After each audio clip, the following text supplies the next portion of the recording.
Ladies and gentlemen, welcome back to another Sunday Fun Day Sunday Golf special by Dimpled Balls. We got videos coming out every single week, and today we're going over what 85% of inconsistent golfers should be doing on their swing. The adjustment you should be making, it's really simple, it's really easy, where a lot of the problems in the golf swing come around, including myself. Something that I've been working on for a long time. As you can see, I'm taking normal iron swings right here, and the true problem comes from where we start to wrap the club.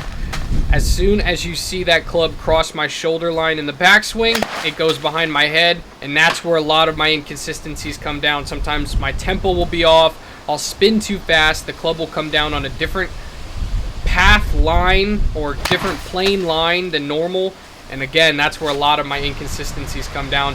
The club face can be more open sometimes, more closed sometimes in my backswing.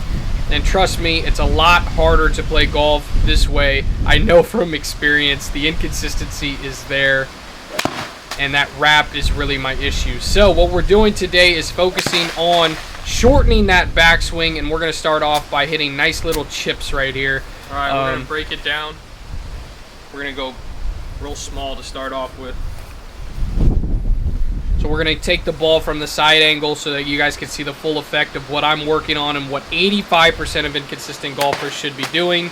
Again, nice, easy, very, very short, chippy backswings. This is a 7-iron that I'm using. You can chip with a 7-iron. This would be like a 30, 40-yard shot. Again, you see I didn't really hit a good one there. But the point is that we're trying to shorten the backswing to get more consistent, right? So it's a more repeatable motion. We can hit 8 or 9, 10 fairways in a round rather than 4 or 5, because we want to have a repeatable motion, and a lot of that gets thrown completely out the window when I start wrapping the club behind my head. So again, we're just doing these nice easy chips, and we're going to take it up a notch here in a second. We're going to move to more pitch shots. But the club is not even coming back to 12 o'clock noon, which would be completely perpendicular to the ground. It's just coming to about 10:30, 11 o'clock if I were a clock.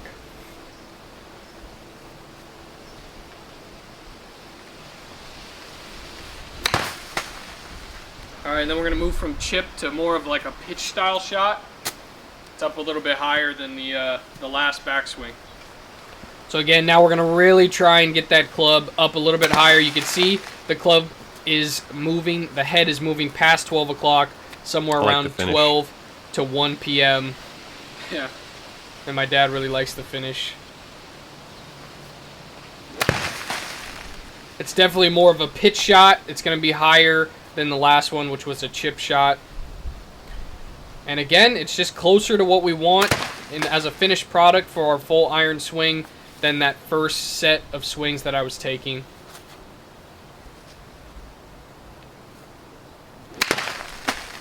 I know some people try and get that club parallel to the ground behind their head. That's something that I am trying to avoid, to try and get, again, a more repeatable swing to become more consistent out there on the golf course.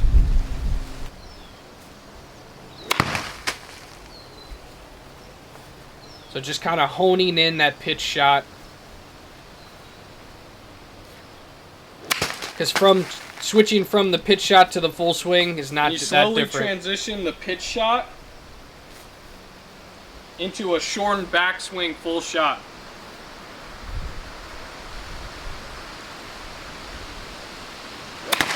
Now we're going just a little bit further. You can watch that club head start to move from 12 o'clock more towards 2 o'clock. And that's kind of right in the sweet spot of where I want it to be. You can even hold the finish like you would normally on a normal iron shot. Even though this is kind of like a half backswing, it's really just to shorten it up and get it more consistent.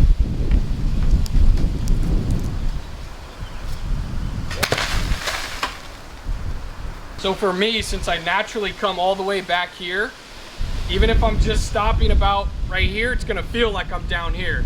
It feels like a pitch shot, even though it's probably looking decent from your guys' perspective.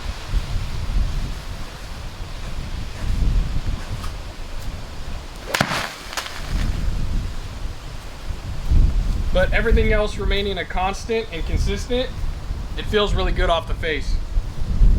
It feels like I'm really compressing the ball.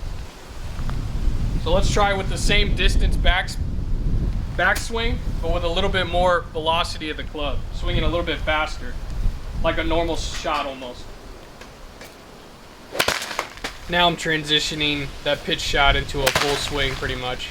And you can see the club head does come and start to wrap a little bit more further than I'd like it to be. One of the hardest things about changing the distance of your backswing is not losing tempo. I feel like that's going to be a huge challenge to try and get right when you're adjusting your backswing length. Also, feel free to hit the subscribe button for the content. We got videos coming out every single week. I appreciate those that are rocking with us. We're one of the fastest growing golf channels west of the Mississippi River. And hit that subscribe button so later on when we're a huge channel, you can say you were here at the beginning.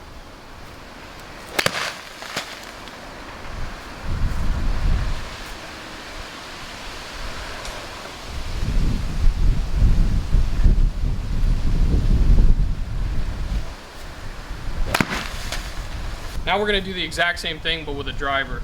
So we're going to start with a regular shot. I would normally play a driver with a regular backswing. Probably a bit too far for me. And then we're going to shorten it up. So again, this is a full swing driver, how I would normally hit a driver on the first tee box. It actually came out a lot better than I was expecting. If I can do that 10 out of 10 times, I would do it. But I can't. So normally I start to be inconsistent with the club face and the swing path, and that's where I'm going to try and shorten this thing up. It's funny, the neighbors know when you're striking them right because then the sound it makes. Yeah. I can hear you halfway down the street. Was a perfect example of like a shortened Jon Rahm backswing. Somebody who's not coming all the way down like John Daly. Yeah, people don't realize that the more you go, the harder it is to be consistent. The 0.5% of people that could actually do that. Like what John Daly does is like incredibly impressive. And that's where we're at in this video, is I'm trying to be more Jon Rahm-like with the shorter backswing. See, now for me, that feels like I'm stopping back here, like super shallow, almost like I'm just hitting a little chipper. But in reality, it's probably a decent distance on my backswing. I'll have to see it in replay. Let's cut to the replay right here. That's almost perfect as to where I want to stop my driver, just so I can get a repeatable motion and continue to hit fairways like that. If I know where it's going, that's what I want. Even if you're not wrapping like you used to, like me, how you just kind of come from the top, if you lose maybe 10 or 15 yards on your driver, but somehow it's, 80% more likely to be in the fairway, that's a trade-off I'd take any day, because then you're playing an easier game.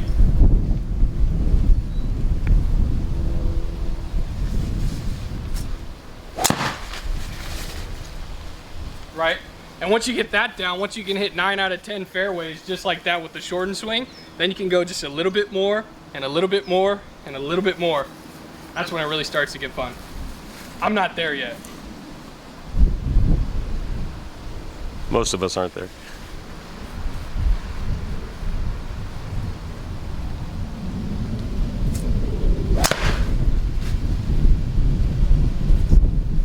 I'll tell you what, I'm finding the high toe a lot more than I ever used to.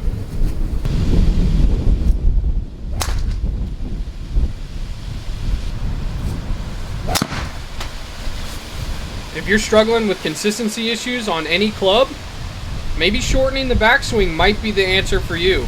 Again, it's trying to find a repeatable motion that you can consistently predict where it's going.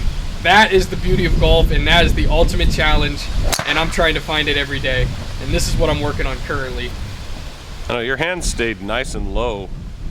Yeah, it's because everything's controlled. Most of the variables that we're trying to work on here are in a controlled fashion.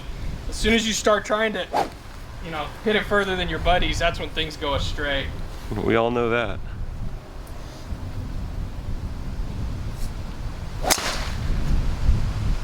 Yeah, I mean, that's a nice tight draw right there, just off where I hit it. And we're going to wrap up this video. But remember, hit the like button. Drop a comment if you have any questions. Hit the subscribe button if you're new to the channel. Like I said, we're growing so fast. I appreciate every single one of you guys. We got giveaways. We got content. We got videos. So again, let's keep it rolling. The only thing that you really have to worry about changing this is your tempo. You have to keep the same consistent tempo. And that way you're going to have, very similar results.